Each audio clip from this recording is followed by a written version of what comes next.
Listo. Excelente, muy bien. Pues estamos dando la bienvenida, estamos comenzando aquí, justamente ya están llegando los participantes a nuestro simposio médico, a todos los invitados.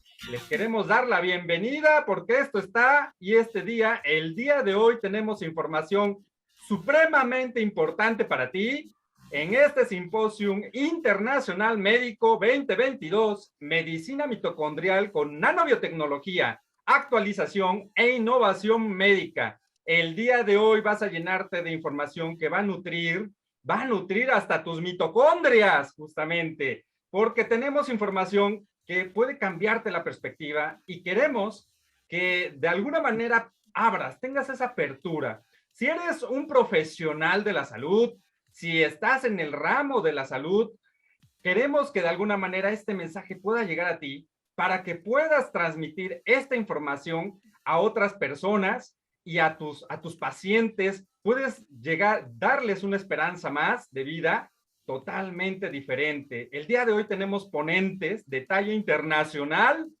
y queremos compartirte información muy, muy importante. Y si no eres profesional de la salud, pues qué mejor momento para poder informarte, para poder mantenerte actualizado, por supuesto, porque la información que vas a recibir el día de hoy puede ayudarte a poder transmitir este mensaje a otras personas y darles una esperanza más también de vida, por supuesto. Entonces, pues, sin más preámbulo, queremos presentarles el día de hoy como nuestra primera ponente a una doctora supremamente comprometida. Una doctora que trae una trayectoria como medicina interna, por supuesto, es miembro del Colegio de Medicina Interna del Estado de Puebla y ya ha tenido, bueno, pues diferentes diplomados, entre ellos destacando el diplomado en diabetes como certificado del Tecnológico de Monterrey. Tiene un posgrado en nutrición clínica avanzada por el Hospital de Center de Maricopa, Arizona, y es miembro veterano de Primeros Auxilios de Puebla.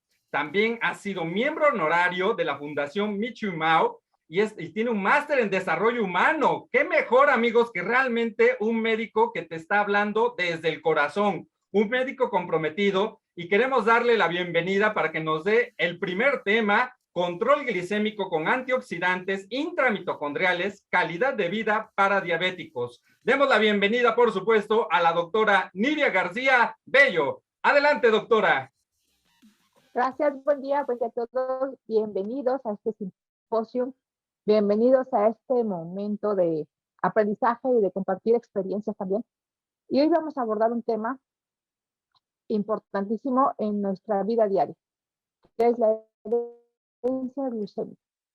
La herencia glucémica la podemos tomar en dos formas, como la comida es tradición, la comida es necesidad o la comida es adicción. ¿Cuál es tu tema? Hablar de índice glucémico es retornarnos a nuestra infancia, a nuestras tradiciones y a nuestro pasado.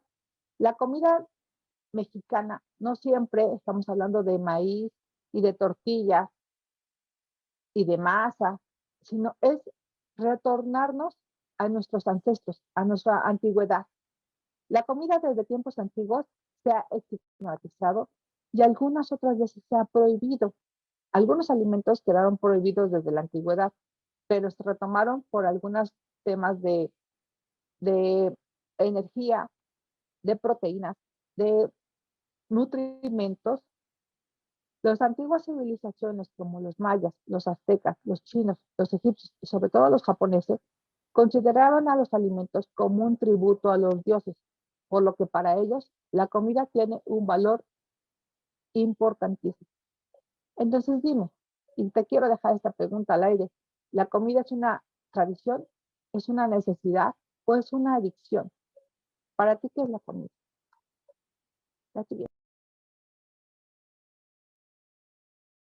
Generadas por virus, por bacterias y por hongos.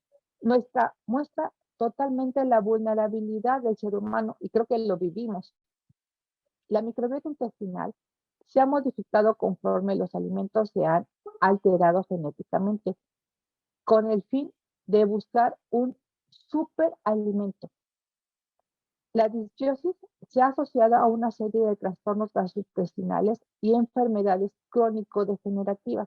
Por eso es que los alimentos juegan un papel sumamente importante en nuestra vida diaria y en nuestra formación como seres humanos. Conceptos sobre la microbiota. ¿Qué es la microbiota? Porque en estas simposium vamos a estar tocando temas sobre microbiota, sobre microbioma, sobre disbiosis. Yo hoy te voy a especificar qué es cada uno y por qué nosotros tenemos estos conceptos actualizados y tenemos estos conceptos en forma permanente. ¿Qué significa microbiota? Es la comunidad de microorganismos vivos en un nicho ecológico determinado. Puede ser nuestro intestino, puede ser la piel, puede ser órganos blancos, puede ser la conjuntiva de nuestros ojos, puede ser origen uretral, vulvar. Es una zona donde pueden haber microorganismos. ¿Qué es el microbioma? Es el conjunto formado por microorganismos y sus genes y sus metabolitos. Este es el microbioma. ¿Y qué es la disbiosis? La disbiosis es la alteración de la microbiota intestinal con una respuesta adversa de los disbiosis intestinal. Entonces, la disbiosis juega un papel sumamente importante en nuestro día a día y juega un papel importante en algunos de los trastornos y enfermedades en la actualidad. Microbioma humano.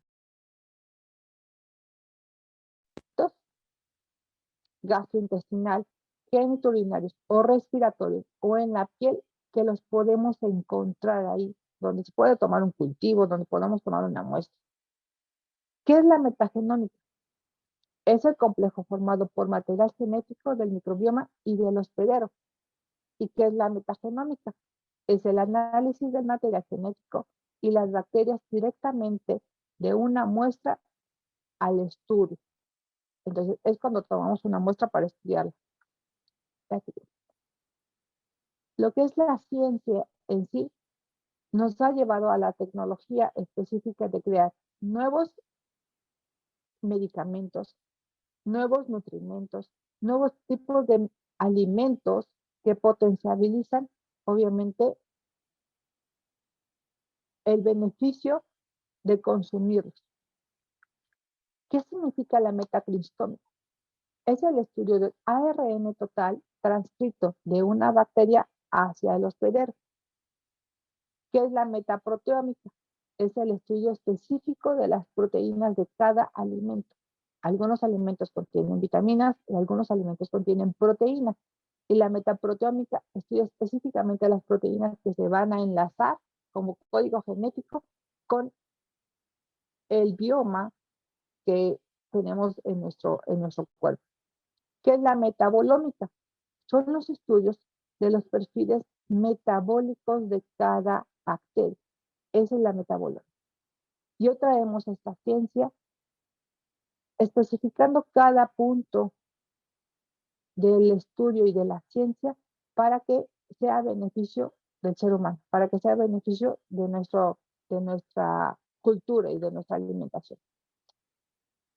¿Qué significa el índice glicémico? ¿Y por qué vamos a hablar hoy de síndrome metabólico, de índice glicémico, de pacientes diabéticos? ¿El por qué? Porque la disbiosis es lo que está causando trastornos genéticos y trastornos metabólicos en cada ser humano. ¿Por qué? Porque la dieta ha modificado muchísimo los trastornos.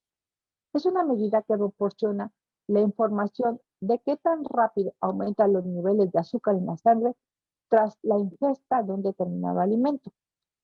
En algunas dietas se han propuesto alimentos de cierto contenido glucémico para controlar y modificar enfermedades, por ejemplo, cardiovasculares, diabetes mellitus y algunos tipos de cáncer, o por ejemplo el lupus. La siguiente. El índice glicémico es mayor cuando los alimentos no contienen fibra y estos se dirigen rápidamente directamente al torrente sanguíneo. Y es decir, que algunos pueden llegar hasta en segundos a elevarse el índice glicémico dentro de la sangre. Y eso quiere decir que eleva niveles normales de glucosa. ¿Cuáles son los niveles normales de glucosa? En ayuno debemos de mantener una glucosa entre 80 y 110 miligramos sobre decilitro en ayuno. Postprandial, que significa después de haber ingerido algún alimento sin carga glicémica, debe estar entre 110 y 150 miligramos sobre decilitro. Sin carga glicémica. Quiere decir que alimentos que no tengan un concentrado valor elevado de glucosa pueden elevarse hasta 100, de 150 hasta 200 miligramos sobre decilitro en ayuno cuando se agrega alimentos con índice glicémico alto. Esto no quiere decir que esté mal o que esté bien, sino que debemos de ser responsables de qué es lo que estamos consumiendo en nuestro día a día y sobre todo en el ayuno. ¿Qué es el índice glicémico de los alimentos? Es la concentración de azúcares que pueden tener cada alimento, dependiendo si se están cocinando, si se fermentaron o si se extrajo, obviamente, el jugo. El índice glicémico aumenta en cada alimento si se extrae el jugo y se deja la fibra. La glucosa sérica postprandial es la toma de glucosa después de cada alimento y esto obviamente se eleva por metabolismo de los azúcares. La siguiente. La siguiente. ¿Qué son las incretinas?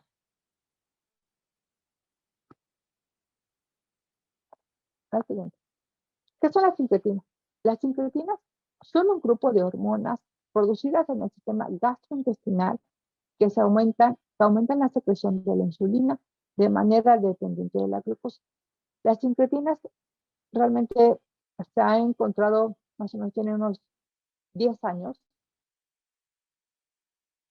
que se buscó la forma de encontrar el por qué llegábamos a un trastorno metabólico de, por ejemplo, baja de energía, de, por ejemplo, insomnio, de, por ejemplo, cansancio y fatiga postprandial después de los alimentos. ¿Y por qué se llegó a este estudio de este tipo de enzimas o de hormonas? ¿Por qué? Porque se catalogaron desde dónde llegaba la información y qué ocasionaba esa información que llegaba hacia el hipotálamo, que mandara la información de saciedad, o que mandara la información de apetito, o que mandara la información de inhibir el hambre. Por eso es que se comenzaron a estudiar estas enzimas, que son las incretinas, para catalogar el tiempo en el que actúan las incretinas antes de consumir alimentos y el tiempo en el que se activan después de haber consumido un alimento. ¿En qué tiempo llega la información al hipotálamo de saciedad? ¿En qué tiempo llega la información al hipotálamo de que nuestro intestino está trabajando? El anterior. El efecto de las incretinas representa de un 50 a un, la anterior. El efecto de las incretinas representa de un 50 a un 70% de la producción total de la insulina postprandial. Las dos principales incretinas son el GLP-1, que es un péptido insulino dependiente de la glucosa, y el GIP, que es un péptido semejante al glucagón. Las hormonas de las incretinas promueven la saciedad e inhiben la secreción del glucagón. ¿Qué es el glucagón? Es una hormona dependiente del páncreas. Las hormonas de las incretinas, por ejemplo, ¿qué significa GLP? El GLP significa leptina, grelina e insulina. Son las tres enzimas que forman el GLP-1. Estas enzimas van a tener acción en la información que llega hacia el hipotálamo. Inhibe la apoptosis celular al reducir la producción hepática de glucosa, mientras que en el ayuno se absorbe el GLP-1 y ejerce una inhibición de motilidad y disminución del vaciamiento gástrico en acciones fisiológicas. Y ahora, por ejemplo, en la actualidad ya tienen información del GLP-1 y el GIP, son péptidos que transportan la información y llevan los estímulos de saciedad hacia hacia el hipotálamo y hacia el estómago, que es una de las formas importantes de contener la saciedad o los impulsos de hambre. La siguiente. Los efectos de saciedad, ¿por qué están circundados? Primero, el efecto de saciedad post-ingestivos y post-absorbidos. Entonces, la primera es la ingesta, en donde viene un episodio de saciedad y después sigue un episodio de comida. Está ocasionado por la audición, cuando escuchamos el comer a otra persona, inmediatamente empezamos a salivar. Tenemos por el olfato, por la textura, por la visión y por el sabor. Son los efectos de la saciedad. Si alguno de estos efectos no forma parte del placer de consumir los alimentos, no se lleva a cabo toda la transcripción o toda la información que llevamos hacia el hipotálamo. Si alguno de estos efectos o funciones metabólicas no las está llevando correctamente a cabo nuestro cerebro, nuestro efecto de saciedad se ve inhibido. Si han sentido, por ejemplo, que si no huelen la comida, no huelen a lo que sabe, o si no le encuentran el sabor y no le encuentran el olor, para ustedes no fue una comida. Todos estos estímulos que inconscientemente los vamos haciendo de forma automática tienen un porqué funcionan en nuestro cerebro y por qué funcionan obviamente en la acción de la sincretina. La siguiente. El GLP-1 está formado por tres partes. El GLP-1 viene desde la función del páncreas, que tiene un efecto cardioprotector dependiente de la insulina. El GLP-1 con 36 transcripciones hormonales también tiene un efecto cardioprotector antiinflamatorio. Y el GLP-1 miocardio en vasos es la motricidad y la contracción de los vasos sanguíneos para llevar a cabo la expulsión y la contracción del músculo cardíaco. Es en donde realmente el GLP-1 toma un papel sumamente importante. En pacientes que han sufrido hipoglicemia o hiperglicemia, aumenta también la presión arterial o disminuye la presión arterial. ¿Por qué? Por esa vasoconstricción que se lleva a cabo por el GLP-1. Entonces, no nada más la glucosa interfiere en el páncreas o interfiere nada más en nuestro sistema digestivo. También es sumamente importante en el corazón y en el cerebro. El cerebro requiere el 5% de glucosa sérica circulante para hacer sus funciones vitales. El corazón también requiere un 5% de glucosa para llevar a cabo sus funciones vitales. La siguiente. Los factores que pueden representar un riesgo para desarrollar la diabetes son, por ejemplo, el exceso de azúcar en sangre, que depende de los alimentos que consumimos, antecedentes heredofamiliares directamente, por ejemplo, mamá y papá, son los únicos que interfieren directamente en la herencia genética. La falta de insulina o la imposibilidad para crear insulina, es decir, que genere una lesión en el páncreas, un tumor en el páncreas o por algún accidente se le haya extirpado alguna parte del páncreas. La poca actividad física, los alimentos con alto índice glicémico y poco valor nutricional, y por ejemplo, el tabaquismo, la obesidad, la falta de actividad física son el conjunto perfecto para llevar a esta persona a generar síndrome metabólico o desarrollar diabetes. Y por ejemplo, herencia directa de mamá gestacional diabética y bebé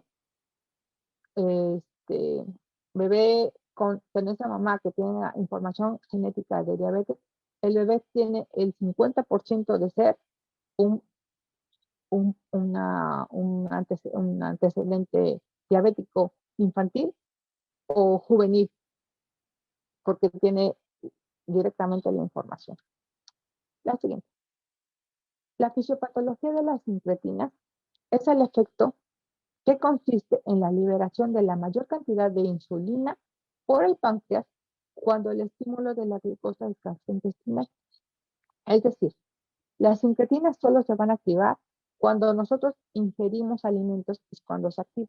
Y es cuando manda la información al páncreas de que comienza a liberar insulina para actuar en combinación con la glucosa que acabamos de ingerir o carbohidratos que acabamos de ingerir.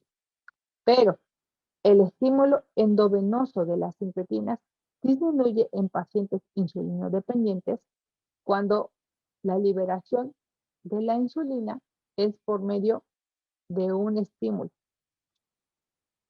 Para activar los impulsos de saciedad no se llevan a cabo estas funciones, es decir, que las incretinas más compulsión de apetito. ¿Por qué los pacientes insulinodependientes en algunos momentos generan compulsión a los alimentos? Generan comidas compulsivas, generan comidas con ansiedad. ¿Por qué? Porque las incretinas no están llevando a cabo todas sus funciones de saciedad. No ha llegado la información, obviamente, al hipotálamo de que ya comimos, de que el estómago está lleno, de que apenas se está metabolizando y no ha liberado la suficiente cantidad de insulina, porque la insulina tuvo que ser administrada subcutánea. Por eso es que al llevar a cabo las funciones endovenosas de la insulina, algunos pacientes insulinodependientes tienen estas alteraciones metabólicas. ¿Cómo hay que apoyarlos? Vamos a la siguiente. ¿Cómo funciona en sí esta patología? ¿Cómo funciona esta activación de las incretinas? Número uno, la siguiente foto. Tenemos la siguiente. Tenemos el intestino, tenemos la función, la siguiente. Tenemos la función de DPP4, que es la descarga rápida de las incretinas, que es la molécula que va a descargar rápido las incretinas. Tenemos niveles de glucosa en sangre, por ejemplo, hipoglucemia normal o hiperglicemia. Y este DPP4 va a liberar y va a hacer la acción de que las incretinas se liberen directamente para el páncreas, activando las células beta. Cuando los niveles de glucosa están elevados, las incretinas estimulan mayor cantidad de células beta y liberan una mayor cantidad de insulina hacia el músculo, aumentando la captación de glucosa en el músculo.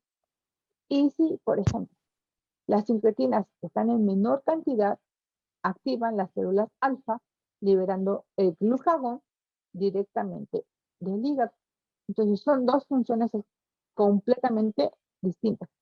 Una va directamente hacia el músculo y otra se libera directamente desde el hígado. A mayor gasto de glucosa, obviamente, mayor expulsión de insulina. Así es. Las etapas de la digestión de los alimentos. La primera etapa es la ingestión, entrada de los alimentos hacia el cuerpo. La segunda etapa es la digestión, transformación de los nutrientes en compuestos de un menor tamaño, que se lleva a cabo por la masticación. La tercera etapa es la absorción, entrada de los nutrientes al sistema circulatorio. Y la cuarta etapa es la egestión, que es la expulsión de los alimentos no absorbidos. Y todo esto lleva a cabo un índice glicémico, valorando, dependiendo cuánta cantidad de carbohidratos o azúcares entraron en nuestro cuerpo, va a ir aumentando el índice glicémico. Así es. Y tenemos una clasificación de índice glicémico dependiendo la concentración. Un índice glicémico alto son alimentos que causan aumento rápido de glucosa. Esto quiere decir de un 70 a un 100% de índice glicémico alto. Índice glicémico intermedio. Alimentos que causan incremento medio de la glucosa, es decir, entre 55 y 60%. un índice glicémico bajo son alimentos que causan absorción lenta entre un 53 a un 40% de índice glicémico.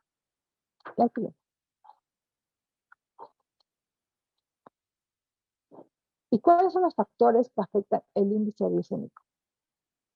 Primero, la madurez y tiempo de almacenamiento de las frutas o de las verduras cuando llegan a su máximo de maduración, que es un cambio de color, aumentan su valor calórico. Si han visto las frutas, que de repente tenemos un color, una tonalidad de color cuando están inmaduras, a cuando ya pasan a ser maduras, las frutas cambian completamente su color, su consistencia, obviamente, y está el olor. La siguiente, por favor. Se va a clasificar por kilocalorías por índice glicémico alto. La elaboración, la preparación, la combinación o la extracción de jugos de frutas y de verduras hervidas o en puré se convierten en un concentrado de calorías. Y esto es, kilocalorías es igual a índice glicémico alto o medio. Método de preparación también interfiere muchísimo en la forma de activar el índice glicémico. El método de preparación interviene el tiempo en la que se ha cocinado. Es las kilocalorías igual a un índice glicémico medio. La variedad. Existen alimentos o ingredientes que según su variedad cuentan con un mayor índice glicémico. En resumen, ¿qué es el índice glicémico? Es la suma de la importancia de mantener la alimentación diaria con un índice glicémico bajo para limitar la demanda de insulina y así prevenir, obviamente, la resistencia a la insulina. La siguiente. ¿Y qué significa índice glucémico? La siguiente, por favor. ¿Qué significa índice glucémico?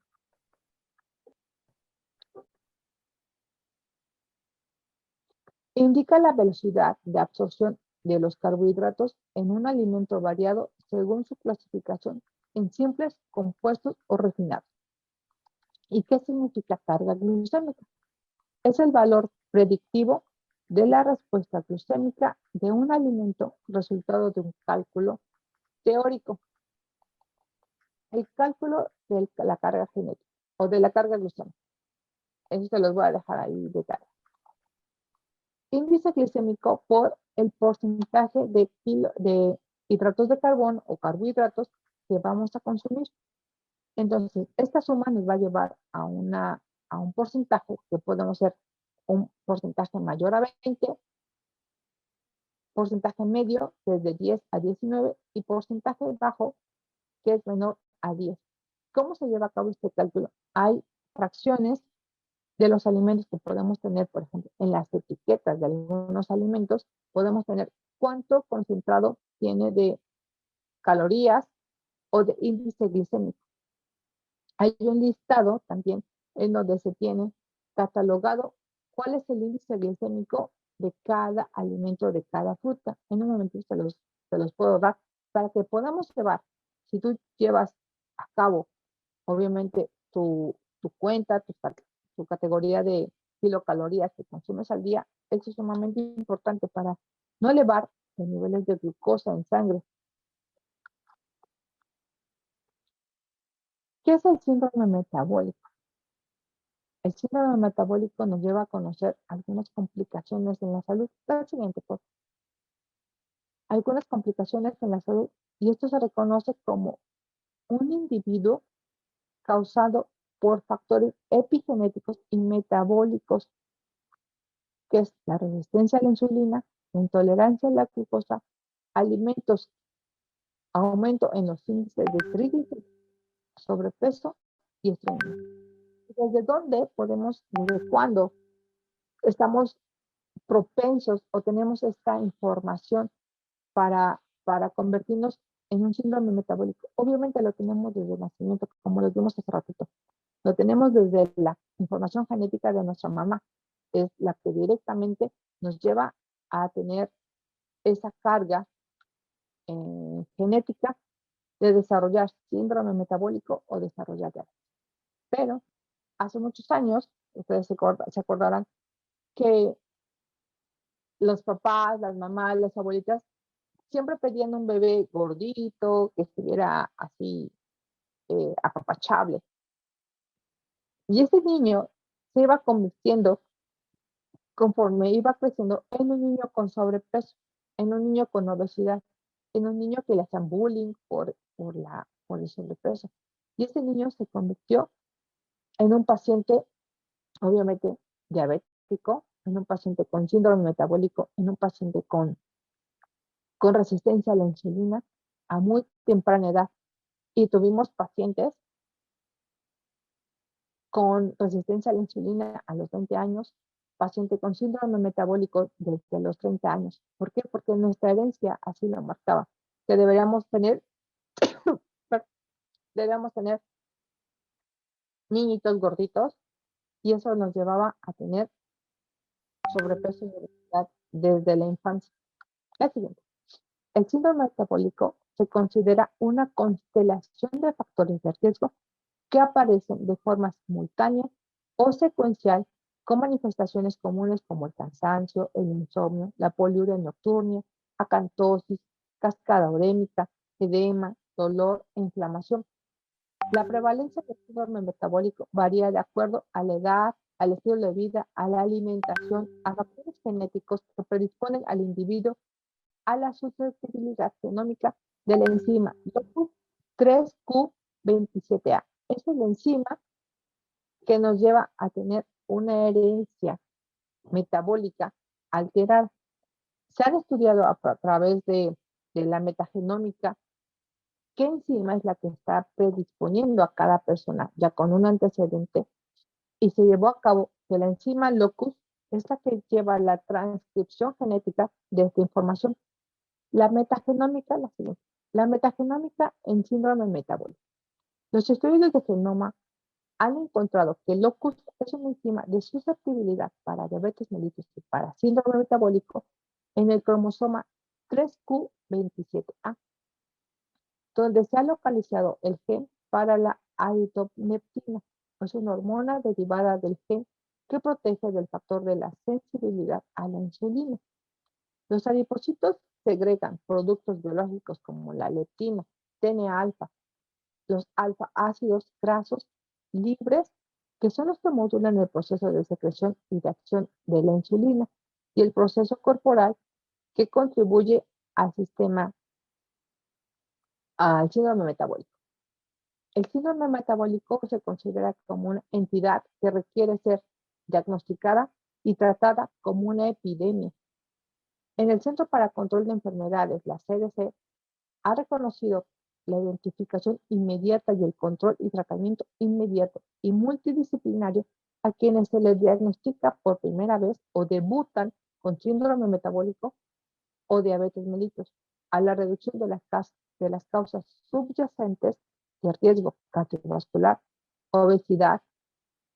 Entre más rápido sean diagnosticadas y tratadas cada persona que sea debutante con síndrome metabólico o diabético, generará menos factores de riesgo y menos comorbilidades adyacentes a su enfermedad.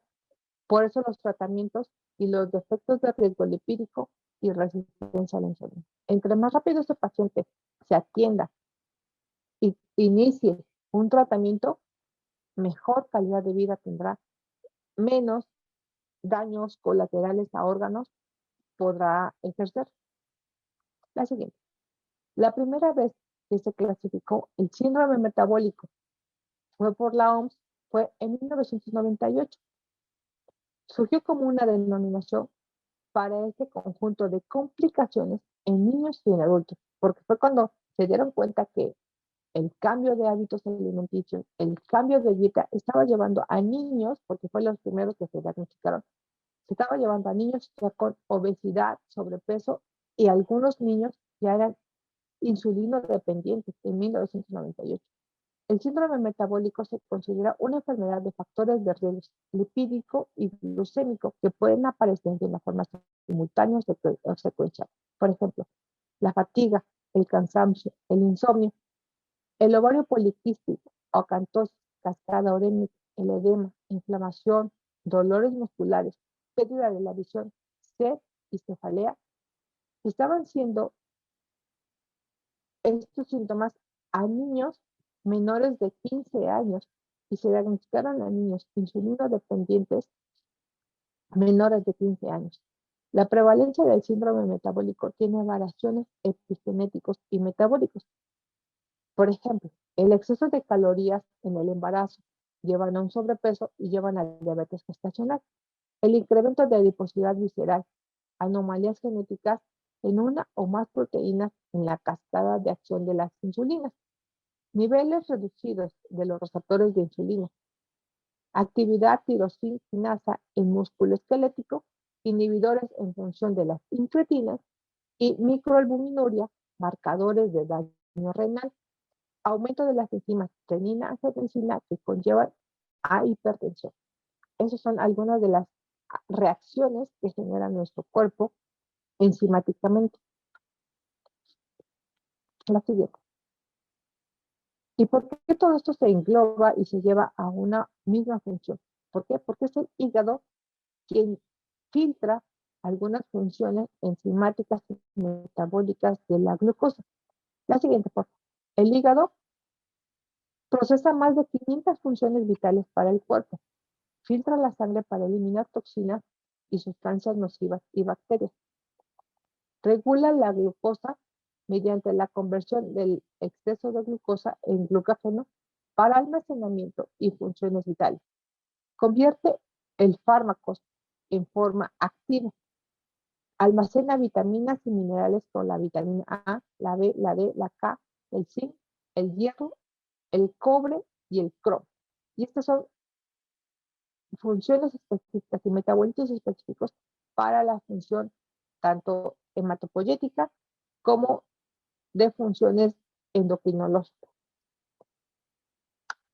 La siguiente. Y todo esto se lleva en una sola función, nuestro día a día, y el por qué generamos en algunos momentos cambios y desarrollo de algunos trastornos y enfermedades a través del cronofuncionamiento ha sido uno de los estudios específicos para que se lleven funciones específicas durante el día. Se llevó a cabo un estudio en donde durante las 24 horas cada órgano tenía una función específica para equilibrar tanto la producción como la secreción de algunas enzimas. Por ejemplo, el intestino, el estómago, el vaso, el corazón, la vejiga, los riñones, llevan cierto horario de funcionamiento. Algunos funcionan antes de los alimentos y algunos funcionan después de haber ingerido algunos alimentos.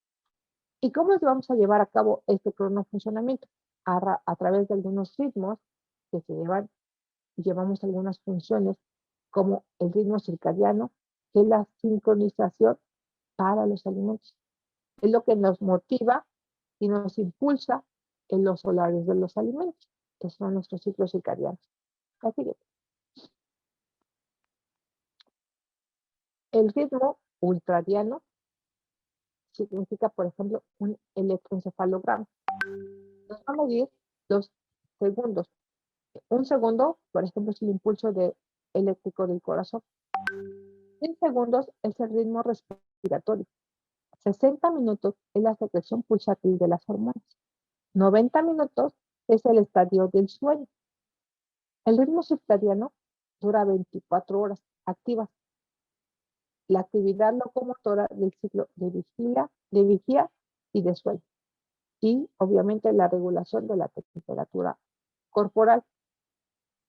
El ritmo infradiano dura aproximadamente 28 días, que por ejemplo es el ciclo menstrual, 270 días del periodo de gestación humana y 265 días del ciclo de la Tierra.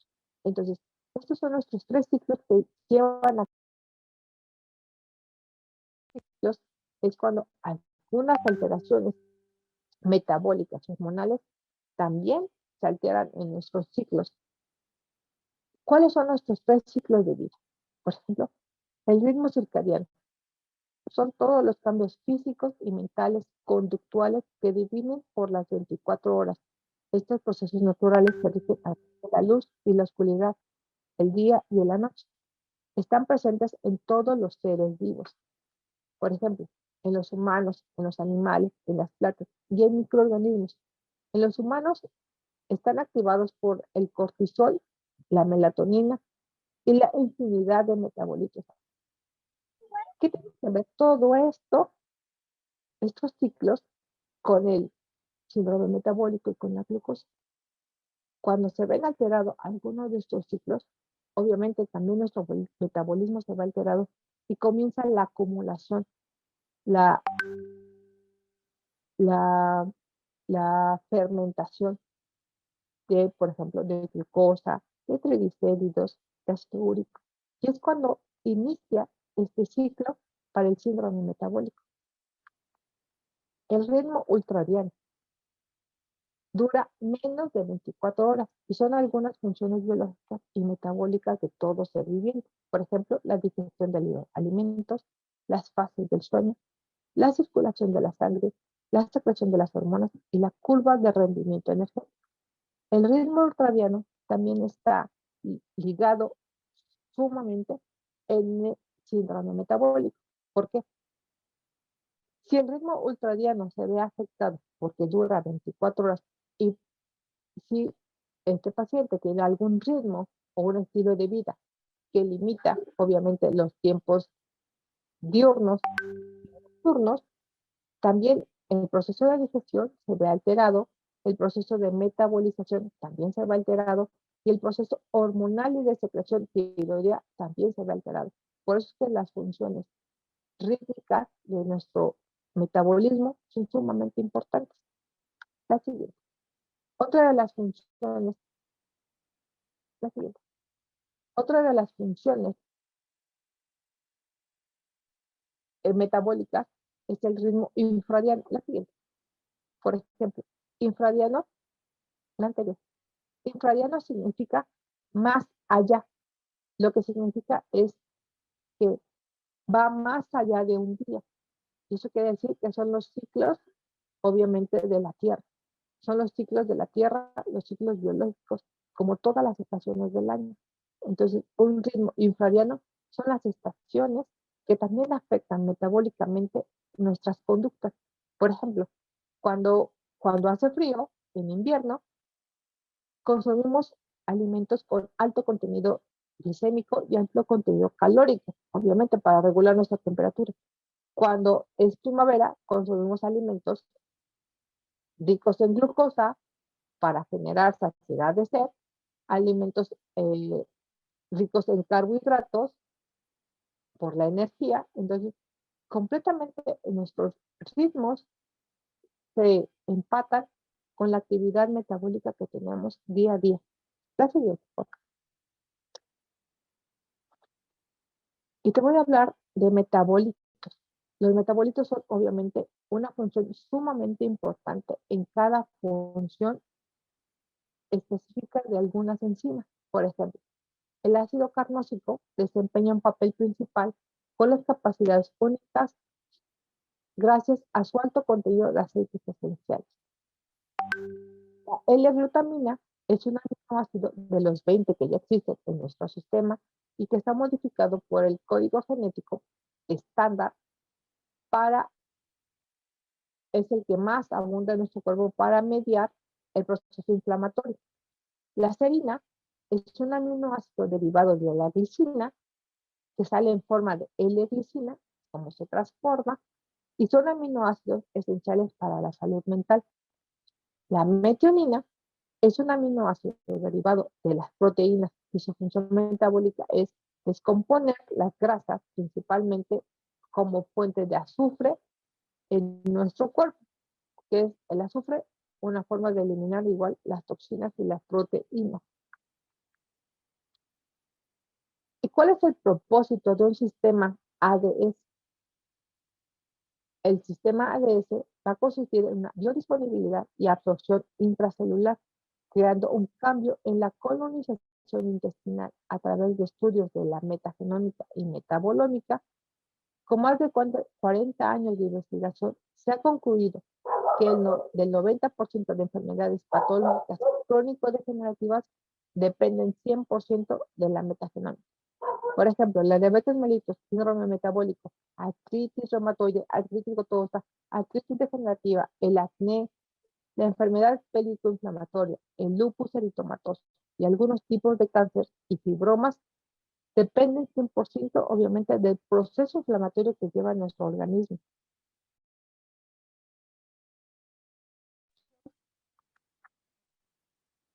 ¿Cómo eliges vivir tu vida? La siguiente. ¿Cómo eliges vivir una vida con síndrome metabólico, con diabetes, teniendo una polifarmacia como día a día?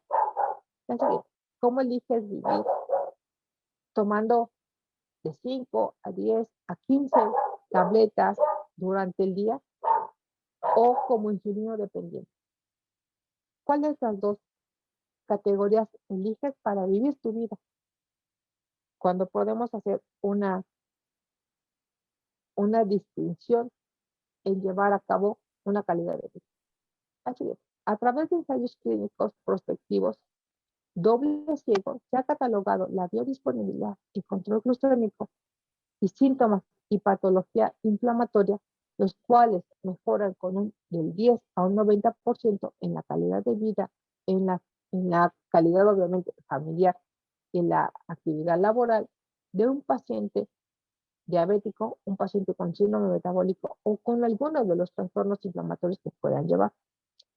En conclusión, los resultados nos llevan a un estudio que indica que la elección más valiosa para los pacientes es la atención médica y la modificación del estilo de vida y de los hábitos dietéticos. Por eso es que un paciente puede tener la máxima posibilidad para crear una diferencia en su día a día y una diferencia sobre todo en su tratamiento. ¿Y qué nos va a llevar? La siguiente, por favor. Primero, en ser diagnosticado correctamente, en ser catalogado y en ser identificado cuáles de los padecimientos puedan llevar a cabo una determinada condición y una determinada dieta y sobre todo el tratamiento que va a llevar oportuno para la condición de esta paciente. A través de estudios de diagnóstico, a través de estudios metabólicos, a través de estudios obviamente de laboratorio, podemos tener a un paciente con un buen control, que podemos tener a un paciente específicamente con un desarrollo de su enfermedad en términos estables. No requiere un paciente complicarse como para poner atención a un trastorno. No requiere un paciente estar hospitalizado simultáneamente o con recaídas y recaídas para ser atendido correctamente, para ser diagnosticado, para ser tratado con nanobiotecnología, con metagenómica, tratar su disbiosis, tratar en los procesos inflamatorios que está llevando.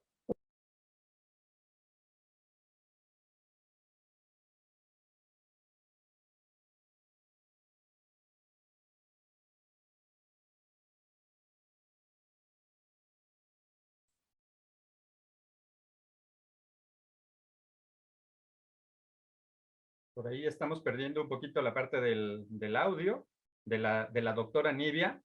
Y bueno, compartirles, amigos, que realmente, pues, el cambio que ha manifestado la doctora con los pacientes ha sido drástico. De hecho, bueno, ahorita en lo que recupera el audio la doctora Nidia, compartirles que a manera personal hemos tenido oportunidad de trabajar con ella en la parte de consultas, por ejemplo, y ha llevado a pacientes a irse quitando metforminas, glibenclamidas, insulina.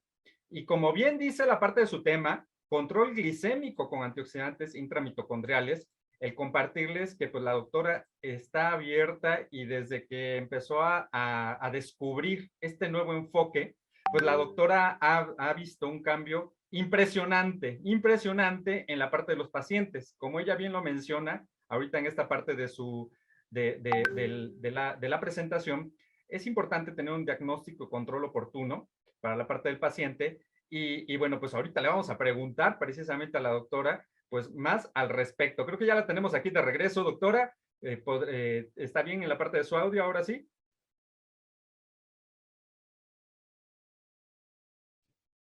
Me parece que no puede abrir audio.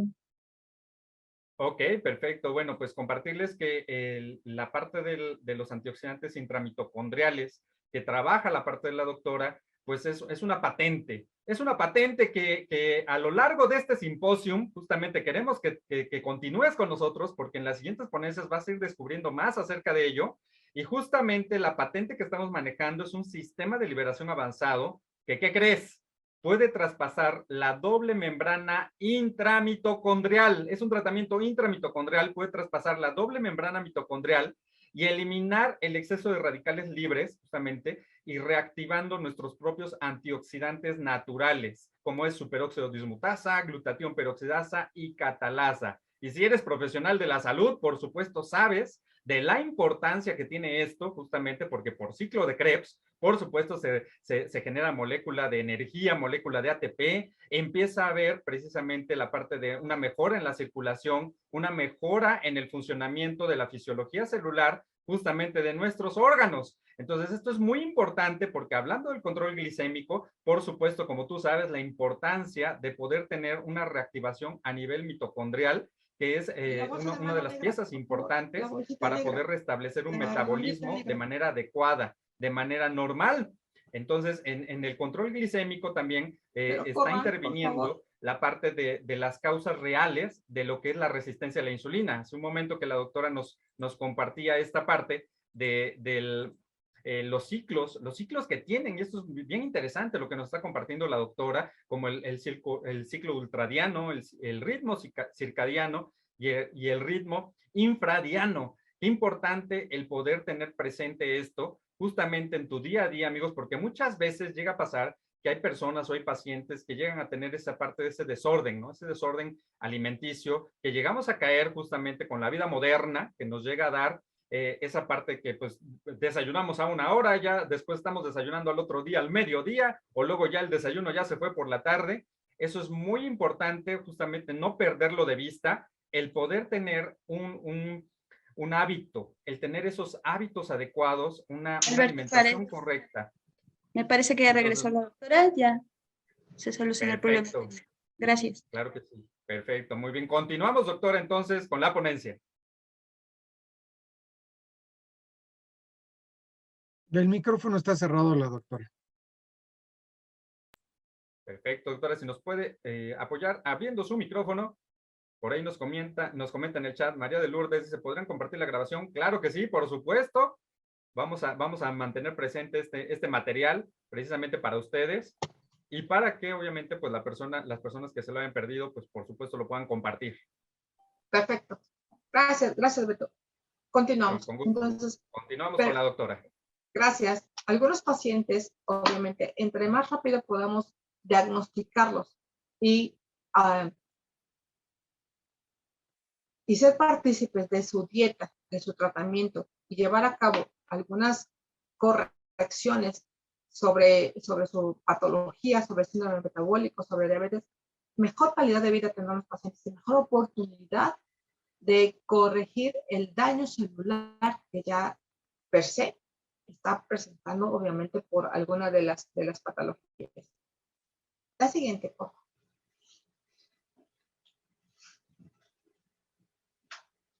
El diagnóstico oportuno es sumamente importante en cada paciente para valorar su condición, para valorar, obviamente, en qué términos puede continuar siendo tratada o multitratada esta paciente. La mejor de la naturaleza combinado con la alta tecnología convertido en nanopartículas. Hoy, la revolución de la medicina no solo es llevar al paciente a términos óptimos de control de glucosa o control de presión, sino ir más allá del control, ir más allá, llegar hasta las mitocondrias, para que desde la mitocondria pueda ser una recombinación, una reajuste celular La mitocondria es la membrana, es la parte de la célula donde lleva a cabo todas las funciones metabólicas específicas, tanto de síndrome metabólico como pacientes diabéticos.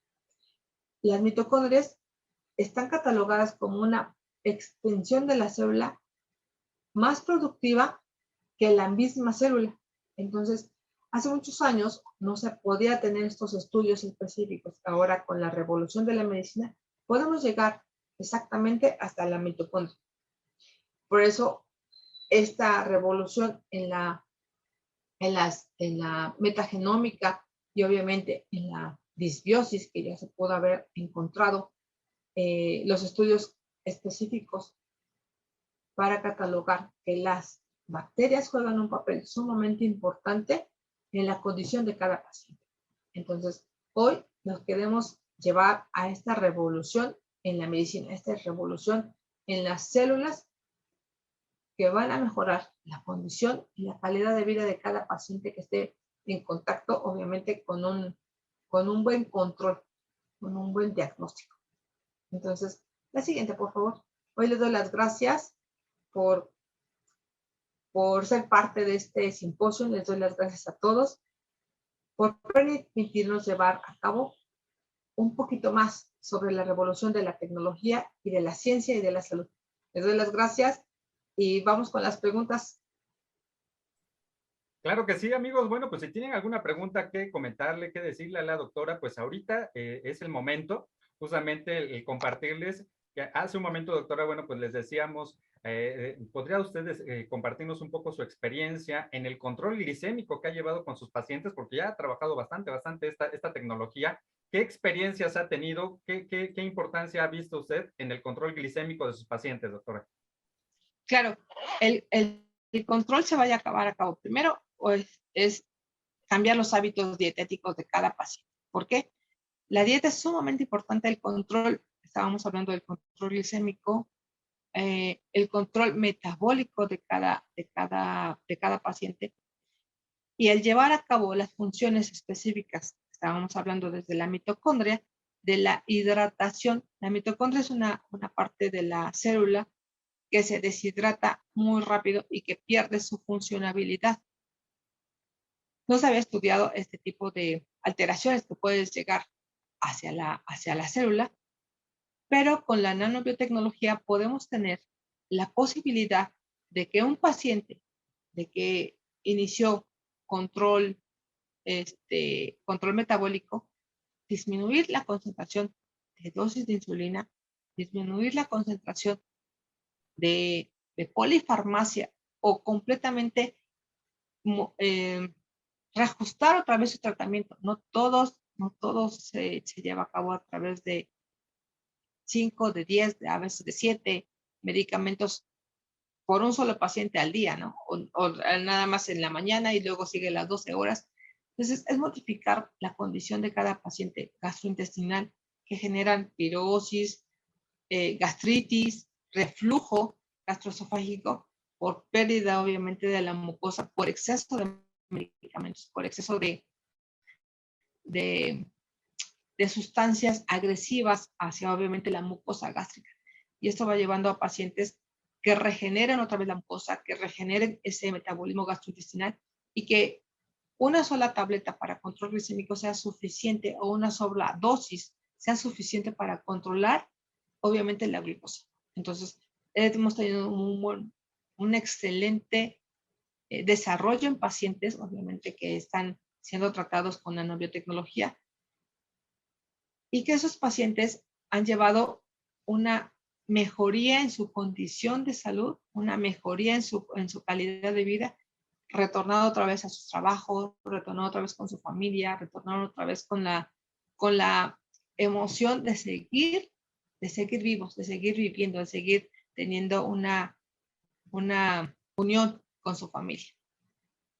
Claro, efectivamente, muy bien. Y bueno, pues por supuesto, como usted bien lo menciona, ¿no? La importancia de poder meter esta primera línea de entrada, por supuesto, a la parte de los pacientes y que, bueno, pues tiene esta relevancia en la parte del control glicémico. Nos comenta por aquí Eloisa Galván, dice, como una persona que ya no tiene vesícula y tiene hígado muy mal, en tu experiencia, doctora, con la nanobiotecnología puede ayudarle a mejorar su salud? Ah, claro. Como vimos, el hígado es uno de los mayores filtros que tenemos en nuestro cuerpo. La vesícula juega un papel sumamente importante en la degradación de las grasas. Entonces, la vesícula únicamente lleva a cabo la función de las bilirrubinas, de la bilis, que es un degradante de las grasas. Es decir, cuando comemos exceso de alimentos grasosos o exceso de grasas, la vesícula es la que va a funcionar. En este caso, cuando la vesícula ya tiene una patología, ya sea por litos o ya sea por inflamación o porque la misma bilis se tornó espesa y ya no está dando su función adecuada, se extirpa la vesícula, todas esas grasas se van a acumular y van a filtrarse a través del hígado. Entonces, un paciente que ya no tiene vesícula y que su hígado está generando una esteatosis hepática o una cirrosis hepática, el hígado obviamente primero está inflamado y está perdiendo sus funciones.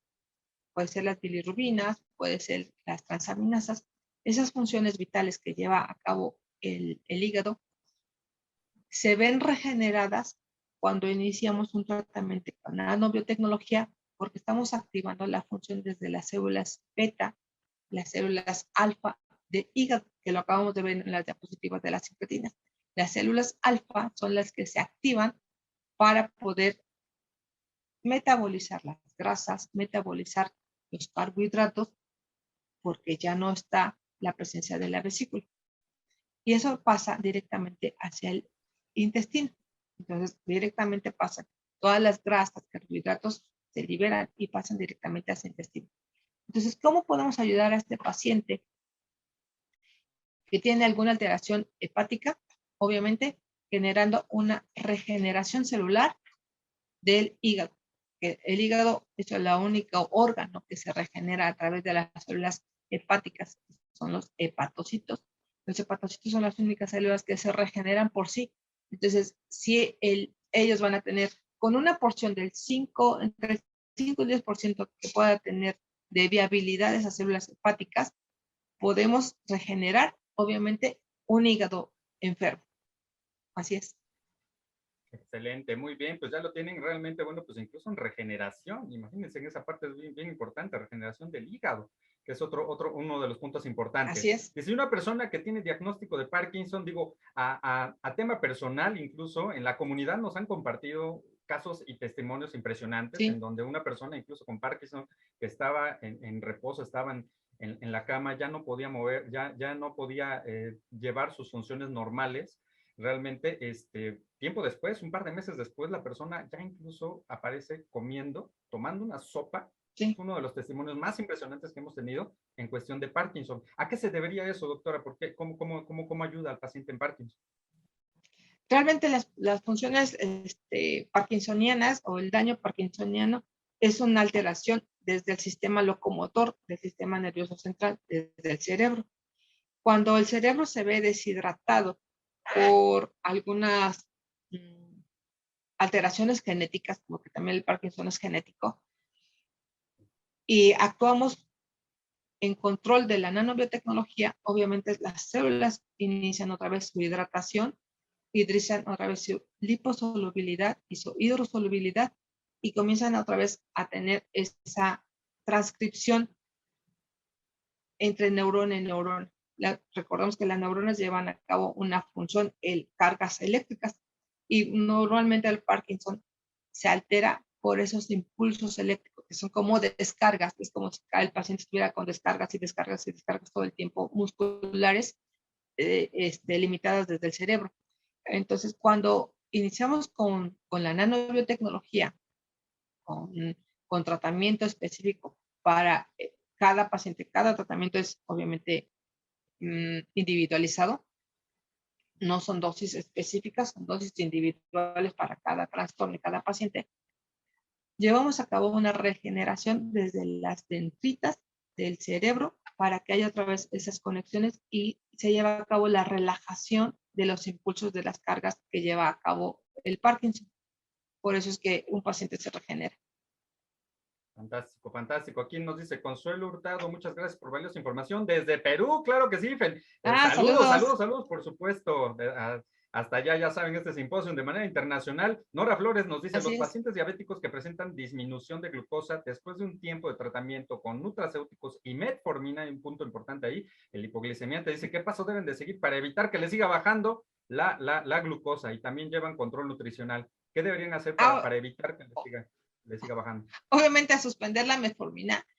La metformina es uno de los medicamentos ya del siglo pasado, pero es un conductor de la glucosa. O sea, la metformina solamente, un maestro nos decía que la metformina es como la bella durmiente, solamente actúa cuando hay cargas de glucosa. Entonces, se debe de suspender la metformina si el paciente puede estar regular en su páncreas, obviamente ya tiene buena función, ya bajó sus niveles de glucosa, para que no haga una hipoglicemia severa. Recuerden que la hipoglicemia es más mortal que una hiperglicemia. O sea, la hiperglicemia lo tolera, lo va tolerando el paciente, pero una hipoglicemia es mortal. Llegar a niveles bajos de glucosa, por ejemplo, 70, 60, 50, realmente es mortal porque ya vimos que requerimos para funciones vitales la glucosa. Entonces se suspende la metformina y continúa obviamente con la dieta, continúa con sus nutracéuticos y continúa con el estilo de vida, ya sea que ejercicio, caminata, activación física. Entonces este paciente está perfecto para que continúe solamente con su dosis, con su tratamiento con nanobiotecnología. Perfecto, muy bien. Y la importancia, Nora, y bueno, amigos, por supuesto, de ese seguimiento médico adecuado. Todo esto se está manejando de una manera profesional, como lo estamos manejando justamente a través de este simposio, compartiendo toda esta información. Acercarse, por supuesto, al seguimiento profesional de un médico, que es quien les va a hacer los ajustes adecuados para irles quitando hipoglicemiantes. Se va haciendo un historial clínico y cada caso, pues, va haciendo de manera específica. Por supuesto, pues, estamos en este simposio, por supuesto, con tratamientos intramitocondriales con nanobiotecnología. Nos comenta Loisa, una persona que tiene un quiste en la hipófisis y genera más sustancia de la que debe de producir en la hipófisis. Puede ayudarle la nanobiotecnología, dice, se está inflamando sus glándulas mamarias y causa mucho dolor en sus sueños y también fuerte dolor de estómago. ¿Podría ayudarle o de qué manera podría ayudarle, doctor, esto? Sí, bueno, un tumor en la hipófisis es sumamente importante que sea bien diagnosticado. Si requiere extirpación, es necesario, obviamente, en algunos casos, obviamente, la extirpación de algunos tipos de tumores. Y es mejor retirar la lesión y después, obviamente, con la nanobiotecnología, sellar las células y evitar a que se propague, a evitar a que se pueda tener una metástasis. Entonces, si ese tumor está causando un proceso inflamatorio severo por mala información que llega también hacia la tiroides, y de la tiroides obviamente manda algunas alteraciones funcionales, como por ejemplo el estrógeno, el estradiol, la progesterona, está mandando esta información extra. Sí, tal vez se pueda iniciar con tratamiento con nanobiotecnología, aumentando dosis de nutracéuticos, pero sí que se requiere una resonancia magnética y se requiere valorar si es un tumor con células malignas. Es mejor retirarlo a tiempo. Y ya después, obviamente, Claro, seguir un tratamiento adecuado para corregir esa mala información que ya se mandó, obviamente, desde la hipófisis hasta la tiroides. Entonces, corregirla otra vez, obviamente, ya con los nutracéuticos. Claro, nos comenta precisamente, Luisa, dice que el médico le comentó que es inoperable su tumor en la hipófisis porque es muy pequeño y benigno. Entonces, obviamente, aquí la recomendación de Luisa, por supuesto, acercarse a nuestra comunidad de médicos justamente expertos en esta parte para que le puedan hacer una valoración adecuada. Y la misma respuesta sería en este caso para Carlos, porque dice, bueno, ¿cómo puedo contactar a la doctora para una consulta? Su papá tiene Parkinson y le gustaría saber cuáles son las dosis. Carlos, amigos, lo importante aquí es contactar a la persona que les está compartiendo este material para que pueda acercarles justamente con los médicos expertos que estamos trabajando en esta parte. Muy bien, pues muchas gracias, doctora, por esta valiosa información, todo este tema que nos ha estado compartiendo, toda la trayectoria que está teniendo y, por supuesto, pues esta iniciativa de poder también pues colaborar y compartir esta información para mantener actualizados cada vez más a esta fantástica comunidad. Muy bien, pues muchas gracias, doctora Nidia. Y bueno, vamos a seguir justamente con este simposio porque el siguiente ponente que tenemos, pues por supuesto, pues trae una trayectoria, nos trae un tema bien interesante que bueno, pues van a tener oportunidad de seguir compartiendo y seguir preguntando, amigos. Y bueno, pues él lleva un año justamente ya en esta parte del proyecto. A él le llama la atención que los nutracéuticos, cómo están teniendo este impacto, cómo puede abordar a sus pacientes con la consulta, con el diagnóstico metabólico, que también le llamó la atención esta diferencia. Ya saben, amigos, comunidad de profesionales de la salud, este médico justamente también le llamó la atención este nuevo enfoque, porque pueden lograr una distinción en su vida, porque les está cambiando la vida a los pacientes. Y de hecho, él también es producto del producto. Déjenme decirles, él tuvo esta experiencia en sí mismos. Ahorita nos va a platicar un poquito acerca de esto. Y bueno, pues el dar a conocer justamente a sus pacientes, esto es lo que le motiva. Para él, los sueños no son imposibles. Todo inicia desde un sueño y seguirse desarrollando a nivel profesional. Bueno, pues él es médico cirujano de la Universidad Autónoma de Tlaxcala, tiene un máster en dirección y gestión de centros sanitarios por la Universidad de Barcelona, del OBS Business School, tiene un diplomado en ultrasonografía del Colegio de Médicos Militares. Vamos a darle la bienvenida al doctor Michel Cervantes Carrillo, que nos trae este tema de cirrosis hepática por obesidad, enfermedad hepática por obesidad. Adelante, doctor Michel. Hola, ¿qué tal? Muchísimas